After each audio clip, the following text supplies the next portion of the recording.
వంకాయ ఇంకా బజ్జీ మిర్చి వేసుకొని అయితే మసాలా కర్రీ అయితే చేసుకుందామండి. అయితే ఇది మసాలా అయితే ముందే ప్రిపేర్ చేసి పెట్టు. బాగా ఫ్రై అయిపోయింది చూడండి. ఇప్పుడు దీనికి ఈ మిర్చి బజ్జీ మిర్చి అనమాట. ఇది చాలా చాలా పెద్దగా ఉండదు. చాలా పెద్దగా అయిపోయింది. వాటర్ వేసుకొని పెళ్ళి చేసుకోవాలి. ఇప్పుడు ఫ్రై అయినాక ఇదిగోండి బాగా ఫ్రై అయిపోయినాయి.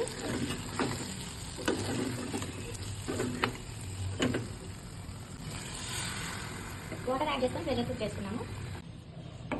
కర్రీ చూడండి సూపర్ అంటే సూపర్గా అయ్యింది. చాలా చాలా బాగుంది.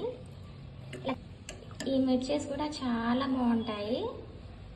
వీడియోస్ నచ్చుతున్నాయా అయితే ప్లీజ్ లైక్ చేయండి, షేర్ చేయండి, సపోర్ట్ చేయండి, సబ్స్క్రైబ్ చేయండి. గ్రేవీ చూడండి ఎంత బాగుందో. Thank you so much.